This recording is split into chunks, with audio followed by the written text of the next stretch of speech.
What if I told you that the most powerful revenge isn't rage, it's silence?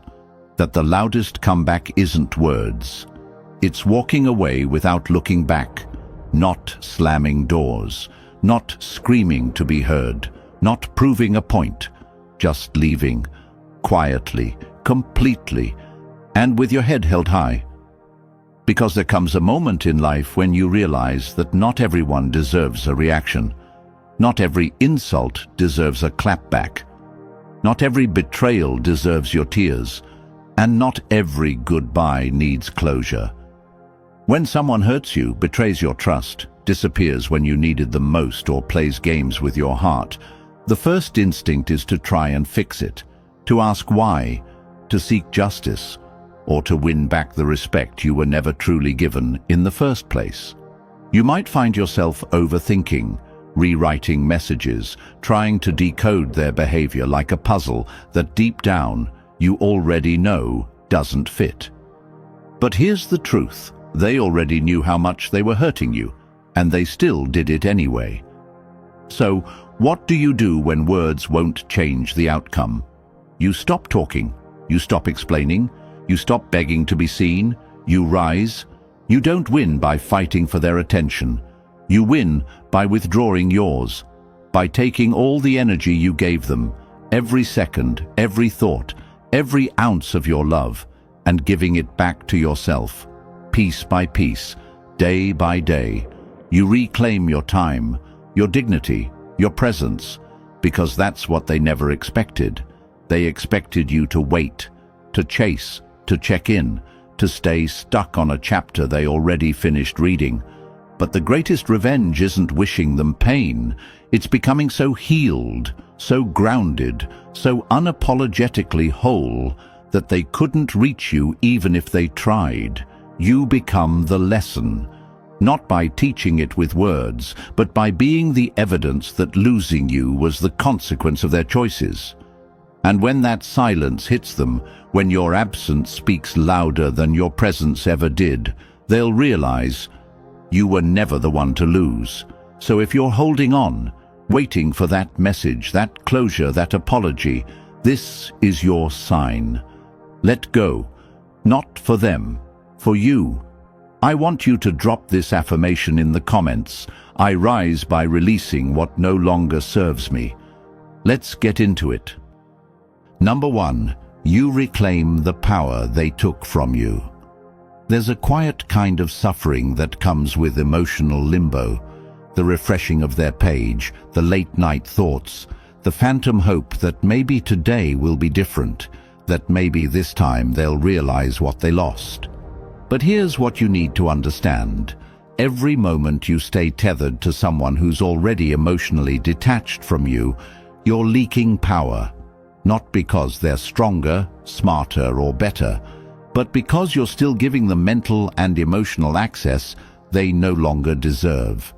They may have walked away, but if you're still carrying the weight of their absence, they're still taking up space in your life, not physically, energetically. And that energy is sacred. It's the source of your healing, your progress, your future. Every time you rehearse that conversation in your head, every time you replay what you should have said or done, every time you keep your phone within reach, just in case. That's power being drained. Stoic wisdom tells us, if you wouldn't hand someone your body to control, why would you hand them your mind? Epictetus said, you become what you give your attention to. So, if all your attention is directed at the one who hurt you, you start to shape your identity around being hurt. But you are not the pain, you are the awareness behind the pain. And that awareness is where your power lives. You are not someone who needs to be chosen. You are someone who chooses.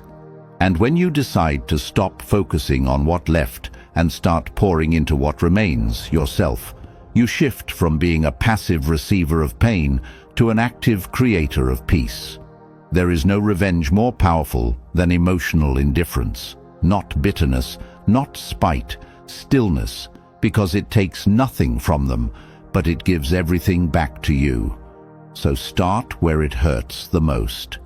Disconnect not out of pettiness, but out of deep self-respect. Block them, mute them, unfollow their world. Delete the thread you keep rereading. You don't need their digital ghost haunting your healing process. Every step you take to detach isn't weakness, it's strength in motion. Because when you remove your attention, you remove their access. And when you remove their access, you reclaim your power, all of it. Now drop this in the comments if you're ready to take it back. My energy belongs to me, and I protect it fiercely. Number 2. Moving on destroys the illusion of control. Sometimes the most painful thing isn't the breakup, it's the confusion that follows. The mixed signals, the delayed replies, the breadcrumbs of attention that feel like hope, but are really just control disguised as care. You begin to wonder if maybe it's your fault. Maybe they're just going through something. Maybe you need to be more patient. But deep down, you know the truth. They're not confused. They're comfortable. They like having you orbit their world, ready whenever they crave your energy, your validation, your presence, but with no intention of offering you anything real in return. They don't love you. They love the power they hold over you, the way one text can make your heart race, the way your silence gets broken the moment they come back around. That's not love, that's leverage, and they only have it because you haven't walked away yet. But when you move on, fully, completely, without announcement or explanation, you break that illusion. You shatter the silent control they thought they had over your emotions. Suddenly, they can't reach you. Suddenly, their usual tactics fall flat. And that silence, it starts screaming. Because power doesn't beg, power doesn't chase, power exits the room and doesn't look back. Seneca said, "He who is brave is free." And moving on is one of the bravest acts of emotional rebellion there is. It's standing up and saying, "You don't get to manipulate me anymore. You don't get to hold pieces of me hostage. You don't get to toy with my time, my attention, or my worth." When you walk away from someone who thought they had you wrapped around their finger, you're not just walking away, you're freeing yourself from the invisible chains of emotional dependency. Stop explaining your silence. Stop justifying your boundaries. Some people don't misunderstand you by accident. They do it on purpose. Because the longer they keep you justifying yourself, the longer they keep you under their thumb. So instead, choose growth over games. Choose clarity over chaos. Choose peace over patterns. Walk away without slamming the door. Let your distance do what your words couldn't. Because when you move on, you don't just free yourself, you force them to face what they lost. And that is the kind of control they can't fake having anymore. Number 3, your growth becomes their regret. There's something powerful about outgrowing the very version of yourself that once tolerated their inconsistency, their silence, their indifference. See, while you're healing, evolving and rebuilding, they're stuck with the last image they had of you. Someone vulnerable, accessible, and unsure of their worth. But healing doesn't always make noise.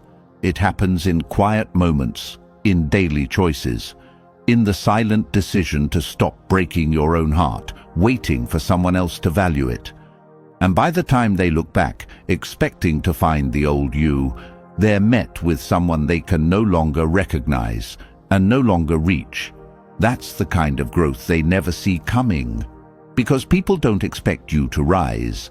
They expect you to stay in the pain, to stay waiting, to stay wounded. But you don't owe anyone the old version of yourself just because they're more comfortable with it. You owe yourself evolution. You owe yourself elevation. You owe yourself freedom from the patterns that once kept you emotionally stuck. Revenge isn't loud. It doesn't need to be. It's not a staged comeback or a dramatic post.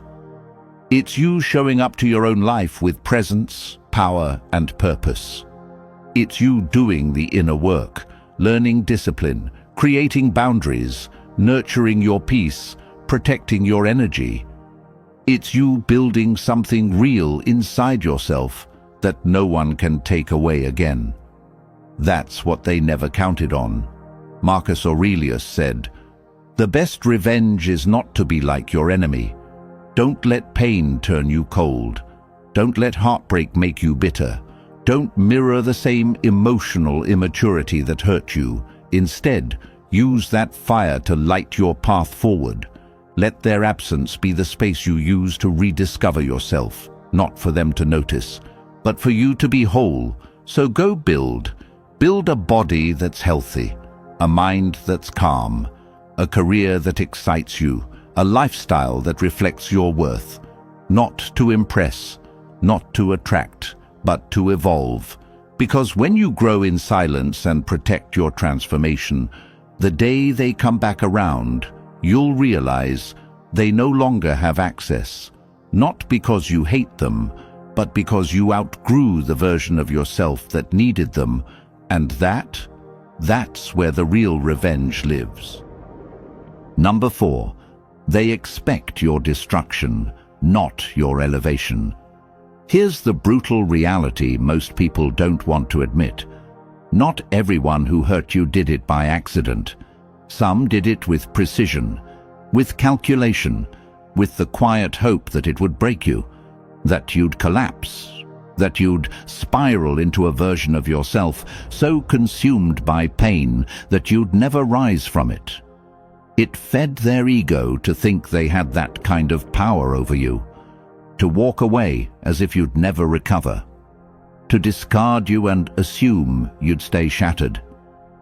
But the most poetic revenge is proving them wrong by becoming someone they never saw coming.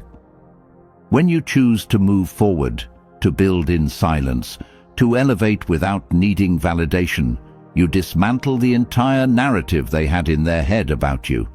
You were supposed to beg, you were supposed to cry, you were supposed to be devastated without them, and instead you rise, not out of spite, but because your soul was never meant to stay stuck in someone else's chaos. That's the moment they feel the shift. Not because you screamed, but because your silence became undeniable proof of your power. Stoicism teaches us to master only what we can control: our thoughts, our choices, and our reactions. You don't have control over what they did, the lies, the betrayal, the abandonment. But what you do control is your next move, and your next move can be your best one. You can either stay in the narrative they wrote for you, or you can author your own comeback. That's the freedom you hold. That's the control they'll never steal from you. So stop rehearsing the pain. Start rehearsing the vision. Visualize that version of you who's healed, grounded, radiant, and self-possessed. See that person clearly. See their strength, their confidence, their peace. And then start showing up for that version in every single choice you make. What you consume, who you allow in, how you speak to yourself, how you spend your energy. That version is already inside you. You're not becoming them, you're revealing them. And while they sit there expecting to hear about your breakdown, they'll be forced to witness your glow-up instead. That's not revenge, that's transformation, and it's unstoppable. Number 5, emotional control is the highest flex. There's nothing more powerful than staying calm in the storm someone else tried to drag you into. When they expect you to explode, to break down, to beg for clarity or closure, and instead you respond with silence, with stillness, with presence. That's not weakness, that's dominance. Not over them, but over yourself. Because the truth is, pain wants a reaction. Hurt wants chaos. When someone triggers you, it's not just about the moment. It's about pulling you out of your power and back into a version of yourself you've already outgrown. But every time you choose not to take the bait, you take back control, losing your cool, chasing answers, over-explaining. That's not clarity, that's chaos disguised as desperation, and desperation never earns respect. But composure, emotional discipline, that earns you something better than attention. It earns you peace. When you can master your reactions, you become untouchable, because it means no one can take you out of your character without your permission. Marcus Aurelius said, "If you are distressed by anything external, the pain is not due to the thing itself, but to your estimate of it." That's the essence of emotional mastery. It's realizing that the event didn't break you, your attachment to it did. It's not what they said, it's how much you believed it. It's not that they left, it's that you tied your worth to them staying. But once you reclaim your inner thermostat, you stop letting other people change your emotional temperature. And this is the flex. Walking away without announcing it, holding your boundaries without yelling them, letting people feel your absence without needing to explain your silence. That's grace under pressure. That's how real strength speaks. Not in loud declarations, but in unshakable self-respect. So, the next time you feel triggered, don't respond. Pause, breathe, observe. Hold that silence like armor. Let it be a mirror to their chaos. Because when you stop playing emotional chess with someone who only came to drain you, you win. You win by not attending the war they invited you to. If you're ready to own your emotional power, drop this in the comments. My peace is louder than their chaos. Number 6. Your silence forces them to face themselves. There comes a point when words do nothing, when explanations are wasted, when trying to make them understand only drains you further. That's when silence becomes your greatest weapon, not out of manipulation, but out of maturity. Because silence doesn't beg to be heard. It doesn't compete. It doesn't chase closure. It simply exits and leaves an echo that lingers far longer than any outburst ever could. When you stop speaking, when you remove your energy entirely, you remove their favorite excuse, blaming you. Now they're left alone, with nothing but the truth, no distractions, no justifications, just them, their choices, and the emptiness they created. That silence becomes a mirror, and mirrors don't lie. It forces them to look inward, and that reflection often hurts far more than any confrontation ever would. Because they can run from your words, they can argue, deny, deflect, but they can't run from themselves. Silence is not weakness, it's precision, it's surgical. It cuts through the noise and reminds them that you're not playing anymore, that your heart is no longer available for negotiation, that you've reclaimed your value by refusing to participate in your own mistreatment. There's nothing more disarming than realizing the person you thought would always be there simply isn't anymore. Stoic wisdom tells us that self-control is the ultimate form of strength, and silence is the proof that you're no longer controlled by emotion, impulse, or the need to be understood by someone who never truly listened in the first place. No goodbye text, no last call, no dramatic exit, just absence, just peace, just the quiet power of someone who finally chose themselves. They wanted a reaction, they expected one, but you gave them something far more haunting, the sound of nothing. And in that nothing, they'll find everything they tried to ignore. You don't need to tell them they lost something good. Your silence already did. Number 7, you build a life so full they become irrelevant. The real win isn't getting over them, it's getting back to you. Because the truth is, you didn't just lose a person somewhere along the way. You started to lose pieces of yourself, the passions you stopped pursuing, the goals you put on hold, the peace you sacrificed just to keep someone else comfortable. But healing isn't about waiting until you forget them.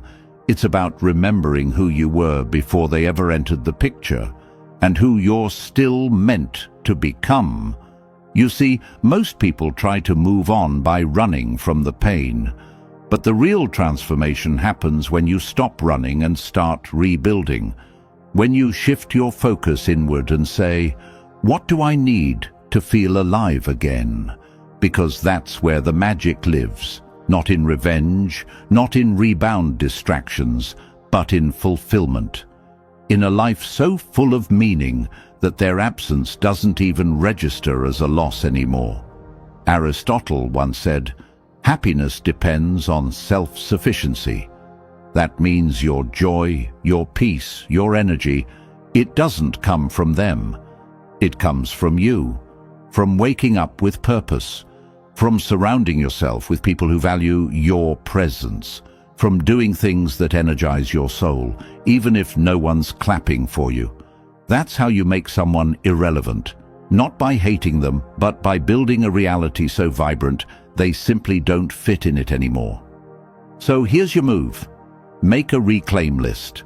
Write down 5 things you used to love that you've pushed aside, things that made you feel creative, grounded, excited, or seen. Maybe it was journaling, hiking, learning something new, volunteering, starting that side hustle. It doesn't have to be big. It just has to be yours. Then pick one and commit to it this week. No excuses, no overthinking, just start. Because when your life is rich with self-expression and aligned with your own values, you stop feeling the need to chase what doesn't deserve you. The goal isn't to replace them, it's to rediscover yourself. To feel so lit up from the inside that they become just another chapter you closed to write a better one. Number 8. Moving on ends. The cycle of emotional addiction. Let's cut the fluff. Sometimes it's not even them you're missing. It's the emotional roller coaster, the unpredictable highs, the sudden attention after silence, the sweet moments that made you feel seen, followed by the confusion that left you feeling small. That cycle, it's addictive. And like any addiction, it convinces you that chaos is passion and inconsistency is love. But it's not. It's just emotional conditioning. And every time you go back, you reinforce that pain is somehow part of love. It's not.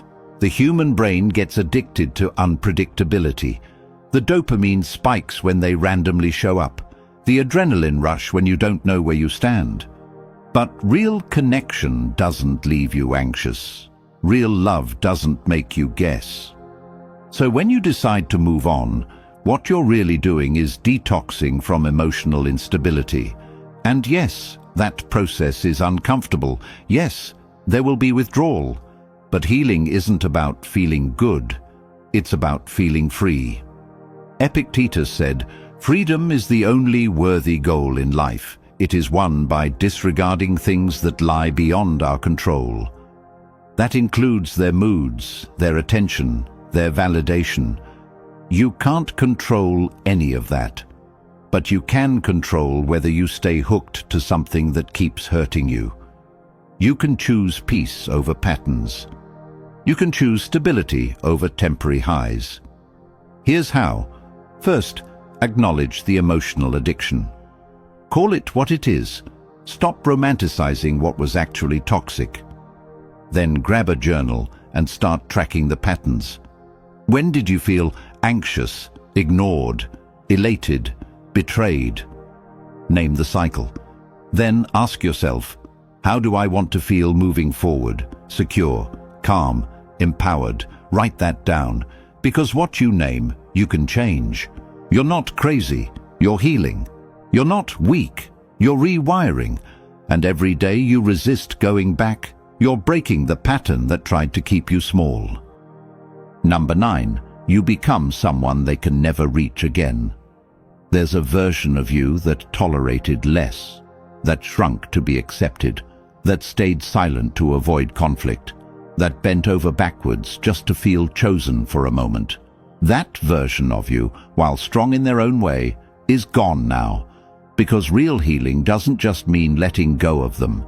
It means shedding who you had to become just to survive that relationship. When you truly move on, you don't just walk away from them.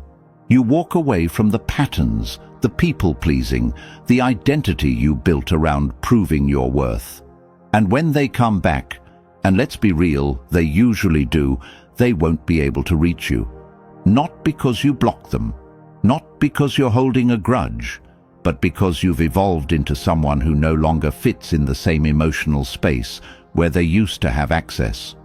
Stoicism is about becoming unshakable, anchored not by others, but by values, growth, and truth.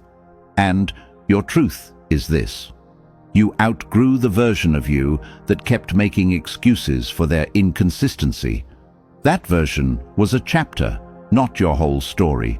You honored them, you learned through them. But now it's time to close the page and step into someone new. So here's a powerful exercise.